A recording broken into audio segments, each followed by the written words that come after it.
Bismillahirrahmanirrahim. Assalamualaikum warahmatullahi wabarakatuh. Subhanallah walhamdulillah wala ilaha illallah wallahu akbar. La haula wala quwwata illa billahil aliyil azim. Allahumma salli ala Sayyidina Muhammad wa ala alihi wa ashabihi ajma'in. Amin ya Allah. Tiada Tuhan selain Allah yang menciptakan kita, yang mengurus diri kita, yang maha tahu apapun yang terjadi pada diri kita, maha tahu segala kebutuhan kita, maha tahu apa yang terbaik bagi kita. Allah menyuruh kita berdoa bukan karena Allah tidak tahu. Apapun yang kita doakan pasti Allah tahu. Doa bukan memberitahu Allah.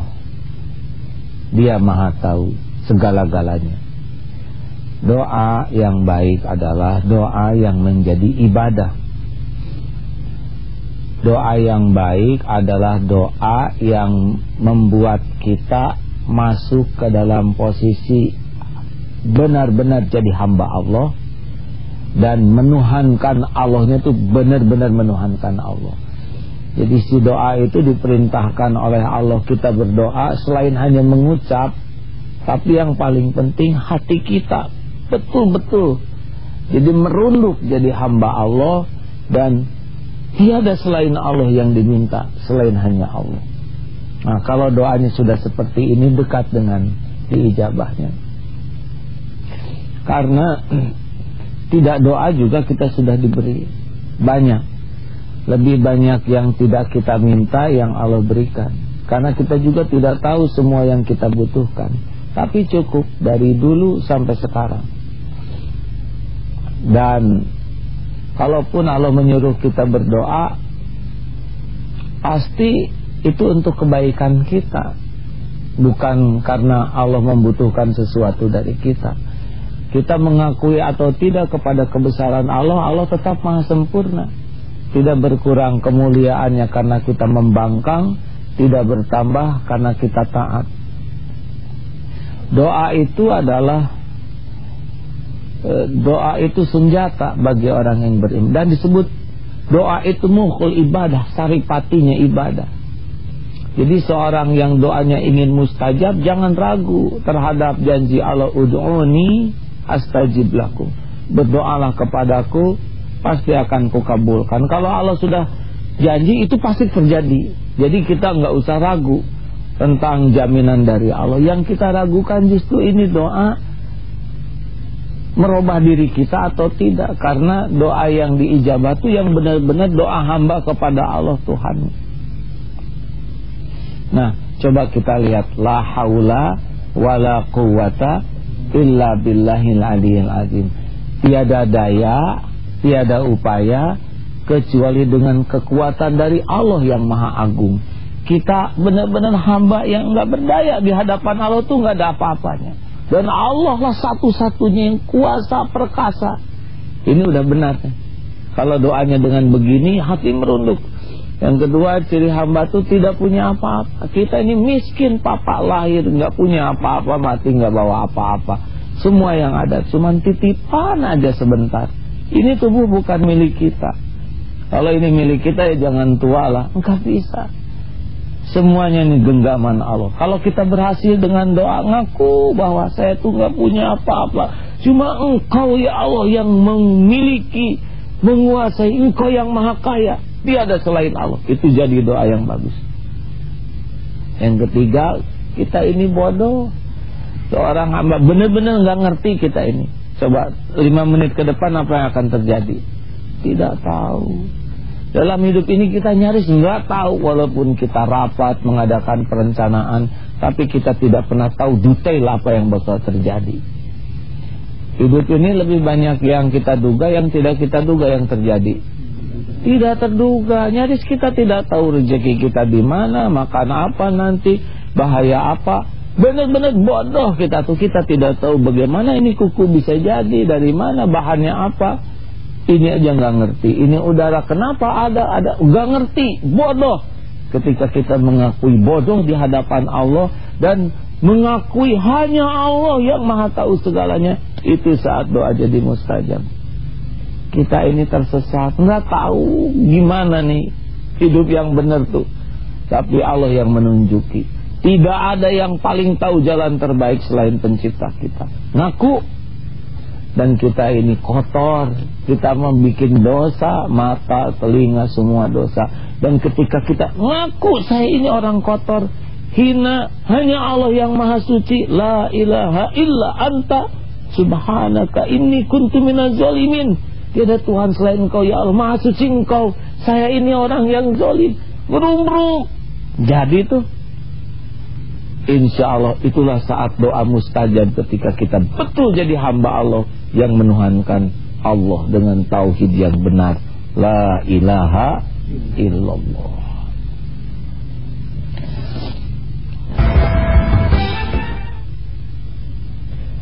Doa itu doa husilahul mu'min. Doa itu senjata. Doa itu tiangnya agama, imaduddin. Doa itu nur samawati wal ardh, cahaya langit dan bumi. Jadi doa itu luar biasa, dahsyat sekali. Kalau telepon bisa delay. Doa saat kita bicara, enggak ada satu belahan bumi manapun yang luput dari kekuasaan Allah. Kita mendoakan anak, sekarang doa, sekarang sampai. Karena anak juga dalam genggaman Allah. Jadi doa itu dahsyat. Doa itu bisa merubah dari satu takdir ke takdir lain. Penggenggam takdir Allah. Tapi Allah memberikan fasilitas. Doa dengan bala itu seperti tempur tuh. Doa dengan musibah tuh, mana yang kuat itu saling mengalahkan. Itu sabda Nabi. Jadi kalau doa kita bagus, itu takdir kita bisa mendapatkan takdir-takdir terbaik menurut Allah, bukan menurut kita. Nah makanya doa yang bagus itu tidak dilihat pada waktu doanya saja, tapi doa yang bagus itu akan kelihatan dari adabnya setiap saat kepada Allah. Hati yang selalu merunduk, rendah hati, hati yang selalu remuk di hadapan Allah, hati yang selalu malu. Jadi akan kelihatan ahli doa itu tidak hanya pada waktu doanya saja, tapi memang doa itu membuat merunduk hatinya tuh. Wah, kalau jumpa dengan orang seperti ini, kita minta didoakan, karena doanya bisa menjadi bagian takdir baik akan datang kepada kita, insya Allah. Silakan. Assalamualaikum warahmatullahi wabarakatuh. Waalaikumsalam warahmatullahi wabarakatuh. Saya mau tanya, bagaimana dengan orang yang tidak pernah berdoa, tidak pernah ibadah, tapi menurut perasaan saya selalu dikabulkan doanya, sedangkan kita yang sudah maksimal doa seperti belum dikasih. Itu gimana? Baik. Jadi banyak yang tidak berdoa dikasih oleh Allah, ya harta duniawi dikasih. Tapi apa artinya dikasih dunia kalau nggak dikasih iman? Tidak ada apa-apanya. Dunia itu paling bisa memperbudak. Kita doa, kenapa belum dikasih? Pasti dikasih, tapi bentuknya harus yang cocok dengan apa yang Allah terbaik menurut Allah untuk kita. Nggak ada yang lebih sayang kepada kita selain pencipta kita. Anak minta granat, orang tua sayang, nggak dikasih apem, ya tidak cocok. Minta granat datang apem. Karena Allah tahu, orang tua tahu granat ini menghancurkan dirinya. Jadi misalkan Pak Hari minta apa ke Allah, itu pasti didengar, nggak ada satupun yang tidak terdengar. Lah nggak minta juga dicukupi. Tapi kenapa nih saya ingin A yang datang B? Lah Allah tahu bahayanya A. Tapi kenapa saya udah minta nggak dikabul-kabul? Permintaan itu jadi penggugur dosa. Atau ditunda, enggak lah sekarang saya ini hutang, kok lu tidak lunas saja. Karena Allah maha tahu nih sepanjang punya hutang. Kalau udah mau ditagih, waduh ke Allahnya tuh memelas, merintih. Tapi sekalinya dilunasin, enggak ada lagi memelas kepada Allah. Ya udahlah, jadi hutang terus. Harusnya waktu hutang memelas, lunas hutang, lebih memelas syukur. Seperti Rasulullah kan ibadah tahajud sampai bengkak kaki karena syukur. Jadi begitu Pak. Jangan, kenapa nih permintaan saya telat dikabulnya? Itu terbalik. Tidak mungkin ada telat bagi Allah. Ya, semuanya sempurna. Kalau kita merasa yang kita minta telat datangnya, bukan telat datangnya pertolongan Allah, tapi telatnya kita ngabdi ke Allah. Sholat telat tidak, taubat telat tidak, sedekah telat tidak, ikhlas telat tidak, tahajud telat tidak. Kenapa jadi nunggu-nunggu dari Allah yang maha baik, yang pasti sempurna waktunya? Justru pengabdian kita yang telat kepada Allah. Dan ingat ya, bahwa pemberian Allah yang paling bagus itu bukan dalam bentuk duniawi. Pemberian Allah yang terbaik itu dalam bentuk keyakinan ke Allah. Jadi kalau kita minta apa tapi dikasih sebaliknya, tapi hati jadi yakin, itu lebih berharga dari yang kita inginkan. Hati yakin tambah oleh Allah istiqomah, udah dapet. Jadi kalau orang dikasih iman yang teguh, keyakinan yang kokoh, bersih, lalu perbuatannya istiqomah, udah dapet itu. Dunia nggak ada apa-apanya lah, cuman bergilir aja sebentar, ngaku-ngaku gitu ya. Nah, sekarang ada yang nanya, kenapa nggak diijabah? Jangan nanya tentang janji Allah, udah pasti. Tanya tentang diri, halal tidak nih? Jangan-jangan nangis, makanan haram, pakaian haram. Ada yang sholatnya nangis di rumah, tahajud nggak dikabul, ternyata mau kena masjid, dibawa ke rumah, dipakai. Itu kopea, coba lihat namanya siapa, Samsul, kan namanya Harry, berarti punya orang. Atau kita masuk ke kamar mandi, punya teman, nggak bilang-bilang pakai pasta gigi, pakai shampoo, pakai sabun, nempel di sekujur tubuh kita yang bukan hak kita. Itu penghalang juga tuh. Nah, lihat, karena yang haram-haram inilah yang akan menghalangi. Dan kalau doa harus benar-benar hati kita tuh bulat utuh, bahwa memang satu-satunya yang bisa menolong itu hanya Allah. Jadi jangan sampai mulut minta ke Allah tapi hati ke makhluk. Ya Allah tolong, tapi ngarap-ngarap ke makhluk-makhluk, padahal makhluk kan cuma jalan dari Allah, bukan sumber tapi jalan. Sumber cuma satu, Allah. Nah makanya kalau kita minta ke Allah, kita bisa minta ke orang. Maaf ya, saya pinjam uang untuk bayar sekolah anak. Mulut bisa mengatakan, tapi hati nggak boleh ngarap-ngarap. Hati Allah. Kalau rezeki saya di sini, balikan hatinya. Kalau nggak apa-apa. Ini enggak, itu enggak apa-apa, masih banyak jalan yang lain. Enggak boleh kita jadi putus asa. Kalau kita sakit hati, berarti kita berharap kepada Dia. Kalau kita gelisah, berarti kita berharap kepada selain Allah. Nah, kalau doanya ke Allah, berarti dalam kesehariannya juga mantap tuh. Makanya kalau jualan juga, ya wirid saja. Nanti kalau rezekinya udah nawar, nggak jadi, pindah ke sebelah jadi, nggak apa-apa, memang rezeki sebelah. Kalau kita mah rezeki nawar aja barusan, ya udah ada pahalanya kalau jujur. Makanya orang tuh jangan suka ngatur semuanya pengen sesuai dengan keinginan kita. Kita mah niat lurus, sempurnakan ibadah, sempurnakan ikhtiar, dan bersih tawakal. Sok doanya juga sempurna. Tapi dah nggak harus yang kita minta terjadi sesuai dengan keinginan. Yang penting terjadi apa yang terbaik menurut Allah.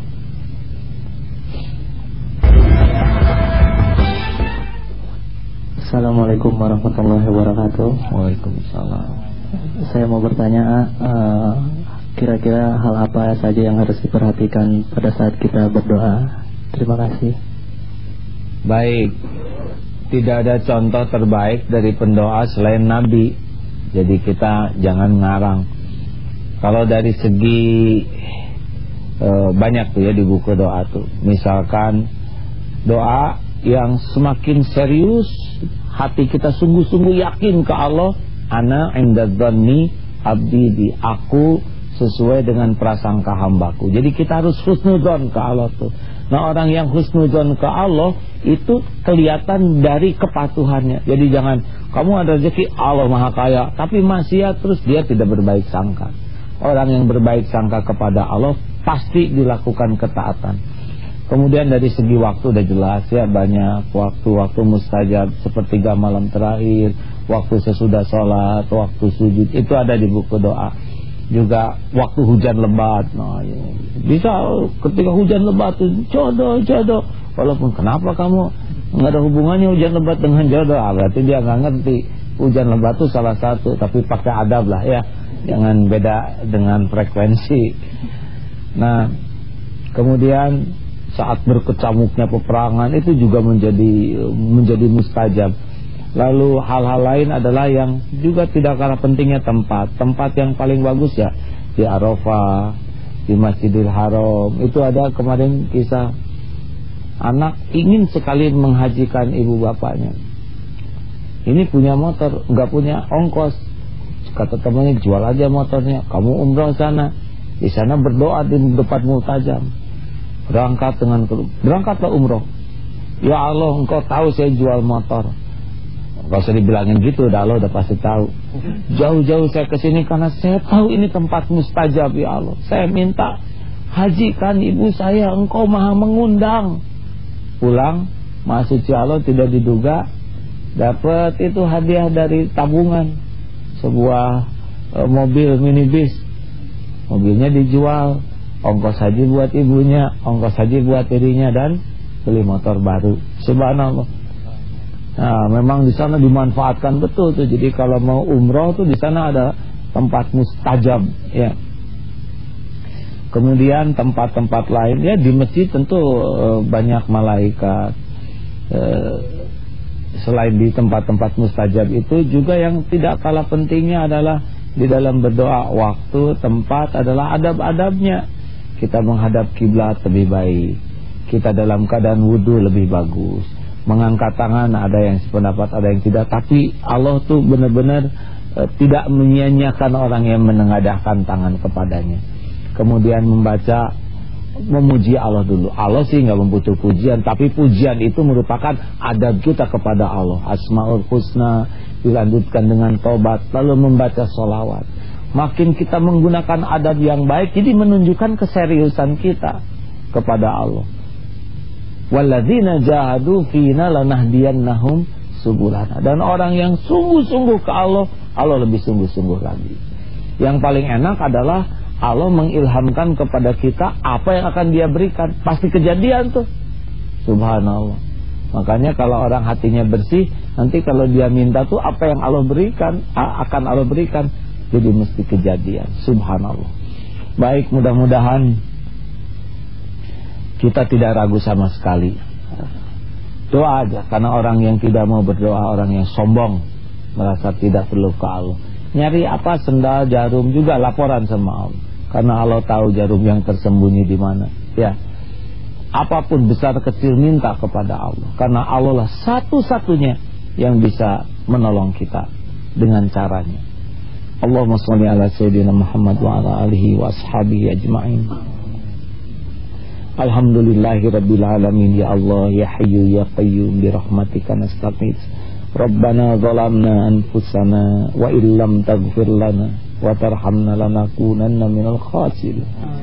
Duhai Allah yang maha menatap, maha mendengar, ampuni seluruh dosa-dosa kami. Sekelam apapun masa lalu kami, segelap apapun kehidupan yang pernah kami jalani, senista apapun aib-aib kami, bersihkan ya Allah. Allahumma ja'alna minat tawabin, waj'alna minal mutatahhirin, waj'alna min ibadika salihin.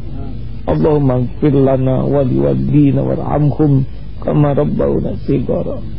Ya Allah, selamatkan ibu bapak dunia akhiratnya, sayangi ya Allah. Selamatkan keluarga kami. Rabbana hablana min azwajina wa dhurriyyatina qurrata a'yun waj'alna lil muttaqina imama. Allahumma ighfiril mu'minina wal mu'minat wal muslimina wal muslimat al ahya'i minhum wal amwat Ya Allah, golongkan kami menjadi para pecinta-Mu yang bulat utuh hati ini untuk-Mu. Jadikan umur yang tersisa ini semuanya untuk-Mu ya Allah. Hanya karena-Mu, hanya di jalan-Mu. Rabbana atina fid dunya hasanah wa fil akhirati hasanah wa qina adzabannar. Subhana rabbika rabbil izzati amma yasifun wa salamun alal mursalin. Alhamdulillah.